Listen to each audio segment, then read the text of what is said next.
Hey,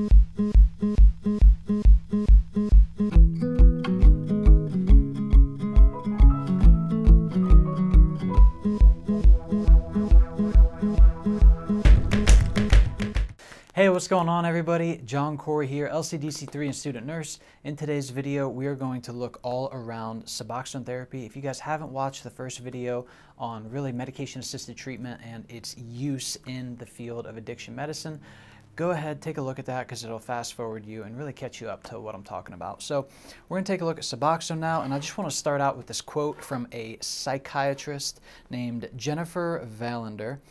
It says, "The United States is in the middle of a historically unprecedented opioid epidemic. Today, more people die of drug overdoses than any other form of accidental death, and opioid overdose rates surpass historic death rates for HIV, gun violence, and motor vehicle accidents." So, just to take a look at that, and this chart really shows it and drives that home, opioid deaths it's really the number one killer in the United States. It's above gun violence, it's above HIV, it's above motor vehicle accidents. To think about how many people that kills every year and how we are just not fully using the tools that we have to conquer this epidemic. This is why our facility is so about just trying to perform education and perform the things that we know that we can get patients into a place where instead of them being just another statistic to this horrible death rate, we can get them ahead of it.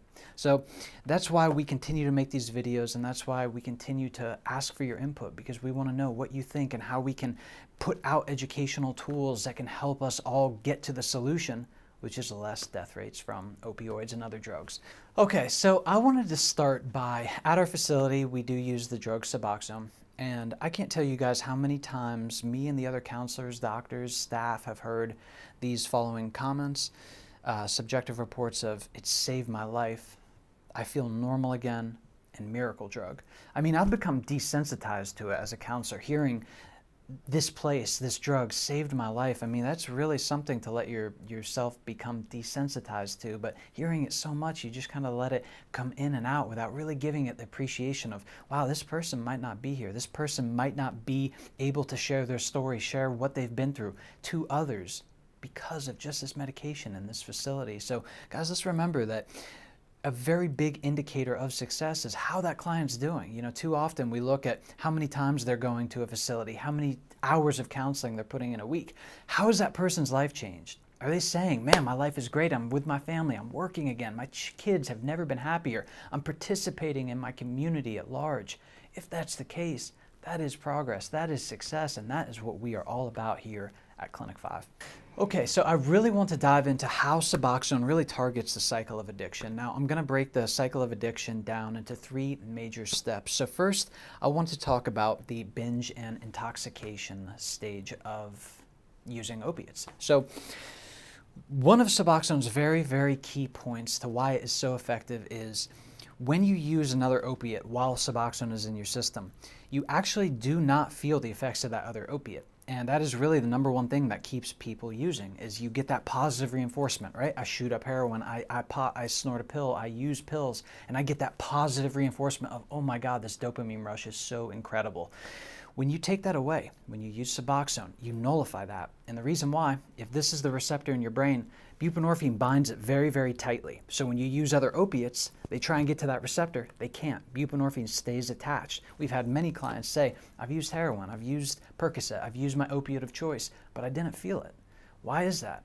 So that's an extremely powerful thing. You take that positive reinforcement away, why am I going to shoot up heroin? Why am I going to use a drug when I'm not going to feel anything? And then I have to tell my counselors, I got to tell my doctor, and really hinder all the progress that I've made. So it's very, very important to remember that. Second part, the slam dunk home, is the withdrawal and the negative affects. So being away from the drug of choice that you're using, when you get that, you obviously, you get that it's like the flu. You feel very sick, you've got diarrhea, your stomach's killing you, headache, you can't think straight. You really can't do anything except lay there in misery. Now, what we know about Suboxone is it nullifies that. So you can go from the worst withdrawal of your life to taking Suboxone and feeling normal again.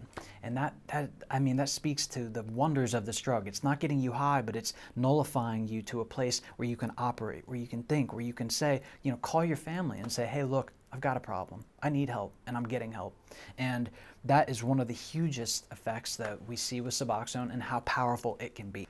And the last stage that I want to take a look at is the preoccupation stage. Now, in the brain, when we think about using drugs, right before we use drugs, what happens is you get a huge dopamine spike. And what's very interesting is through time, especially with opiates, when you use opiates over and over and over again, you no longer really think about the high, but it's more to prevent that sickness. So the preoccupation goes from, oh my gosh, this is going to feel good, so good, to, oh my gosh, this is going to keep me from getting sick. This is going to allow me to function again. And because of that, Suboxone's able to target that. Suboxone's able to say, hey, sickness, it's gone. There's no more sickness. All you need to do is stick to the regimen of counseling, medication, and following the guidance of your clinicians at your facility. And that is really the 3 reasons why we use Suboxone at our facility, because at each stage of addiction, we not only target that, but Suboxone does a great job at cutting it off so that that person no longer has the brain kind of just driving them naturally. It's able to act at that brain structure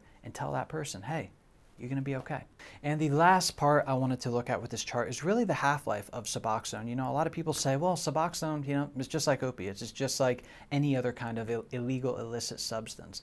Now, that's just not true. You know, how we know Suboxone works is it's got a very stable half-life, meaning instead of when you use drugs of addiction, you get these huge spikes. And on this chart, as you can see, you get the huge dopamine rush, then you drop down, you feel sick.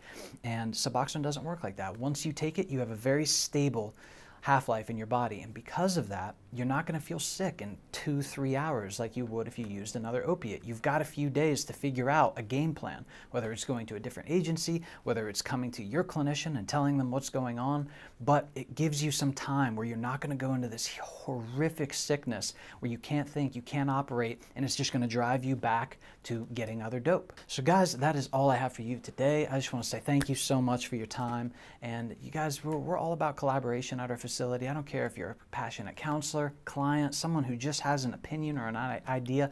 We want to know. So please comment, like, subscribe, let us know. We want to know who you are so that we can put content out that reaches you. So thank you guys, and until next time.